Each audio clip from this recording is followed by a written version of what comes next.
Hello దోస్తులు, అందరూ ఎలా ఉన్నారు? అందరూ బాగుండాలని కోరుకుంటున్నాను. ఏంటక్క ఏదో ట్రిప్ వేస్తూ అందరూ బాగుండాలని కోరుకుంటున్నారు అనుకుంటున్నారేమో. అదేం లేదండి, మీకోసమే చూపించడానికి వెళ్తున్నానండి. ప్రతి ఇయర్ వెళ్తానండి నేను తప్పకుండా. మీరు కూడా నెక్స్ట్ ఇయర్ వెళ్ళాలని కోరుకుంటున్నాను తప్పకుండా.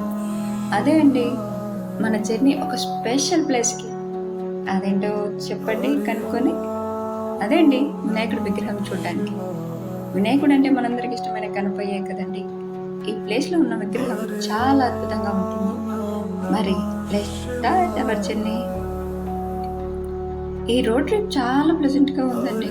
పక్కపక్కల నేచర్, గ్రీనరీ, ఫ్రెష్ ఎయిర్ అన్నీ కలిసి మనకి ఒక పీస్ఫుల్ ఫీలింగ్ ఇస్తాయండి. వినాయకుడి విగ్రహం దగ్గరికి వెళ్తున్నప్పుడు ఒక డివోషనల్ వైబ్ ఫీల్ అవుతుందండి. ఇప్పుడు మనం వినాయకుడి విగ్రహం దగ్గరికి రీచ్ అయ్యాం. చూడటానికి ఎంత బాగుందో చూడండి, ఎంత పెద్ద, ఎంత అందంగా డిజైన్ చేశారో విగ్రహాన్ని. విగ్రహాన్ని చూస్తే ఒక పాజిటివ్ ఎనర్జీ వచ్చేస్తుందండి. బ్రహ్మ, విష్ణువు, మహేశ్వరుడు కలిసి ఉన్న విగ్రహాన్ని చూడండి, ఎంత బాగుందో చూడటానికి. ఇక్కడ అదే కదండి వినాయకుడి జననం ఎలా జరిగిందో మొత్తం ఒక ఇమేజ్ లాగా పెట్టారండి. అంతా ఎలా అంటే మనకి చిన్నపిల్లలకి ఎలా పెడతారో ఇమేజెస్ క్రియేట్ చేసి అలా పెట్టారండి. చూడండి, పార్వతీదేవి నలుగుపిండితో బాలుని తయారు చేస్తున్న దృశ్యం ఎంత బాగుందో చూడండి, ఎంత బాగా తయారు చేశారో. ఇంకా బ్యాక్గ్రౌండ్లో ఉంటుందండి ఓం నమః శివాయ చాంటింగ్తో ఆ డివోషనల్ ఫీలింగ్ వేరే ఉంటుందండి. పార్వతీదేవి ఆ బాలుడికి ప్రాణం పోసిన దృశ్యం చూడండి. పిల్లలకు కూడా వినాయకుడి చదవడం ఎలా తెలిసేలా చేశారో చూడండి. వాళ్ళు కూడా బొమ్మలు చూస్తూ పిల్లలు కూడా అర్థం చేసుకోగలరండి. పార్వతీదేవిని, గణేషుని ఎంత బాగా చేశారో చూడండి.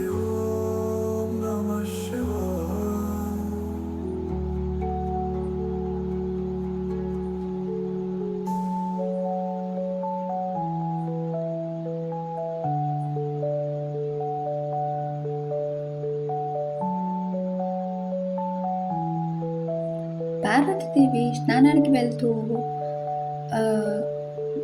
పాల్గొనిగా ఉంచిన దృశ్యం చూడండి, ఎంత బాగుందో కదండి చూడటానికి.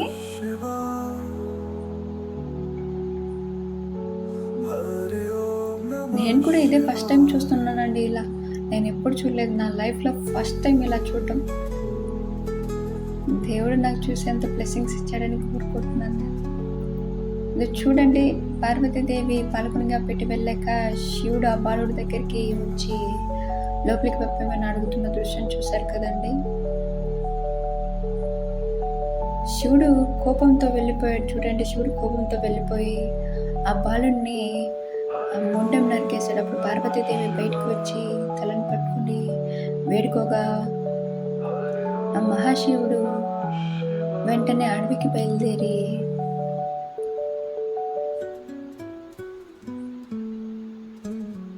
ఆ గణపయ్య మొహాన్ని పెట్టాడు. అప్పటి నుండి మనకి గణపతి, గణేష్ అనే పేర్లు వచ్చాయండి గణేశునికి. అందుకే అండి వినాయకుడికి విజ్ఞానాలు అన్నీ తొలగిపోవాలని చెప్పి పూజలు చేస్తుంటారు. విగ్రహం ఒక స్పిరిచువల్ సింబల్. ఇక్కడికి వచ్చిన ప్రతి ఒక్కరికి గణపయ్య బ్లెస్సింగ్స్ ఉంటాయి అని లోకల్ పీపుల్ చెప్తుంటారు. పాలు, పూలు, దీపాలు చేసి డివోటీస్ ఇక్కడికి వస్తారు. ఈ విగ్రహాన్ని చూసి ఒక మంచి పీస్ ఆఫ్ మైండ్ వస్తుందండి. నేను పర్సనల్గా చాలా హ్యాపీగా ఫీల్ అవుతున్నానండి. మంచి ప్లేస్కి వచ్చి బ్లాగ్ నచ్చితే లైక్ చేయండి, షేర్ చేయండి, అలాగే సబ్స్క్రైబ్ చేయడం అస్సలు మర్చిపోకండి. నెక్స్ట్ టైం ఇంకొక బ్యూటిఫుల్ ప్లేస్కి వెళ్దాం. అంటిల్ దెన్ బాయ్ అండి. Ganapayya bless you all.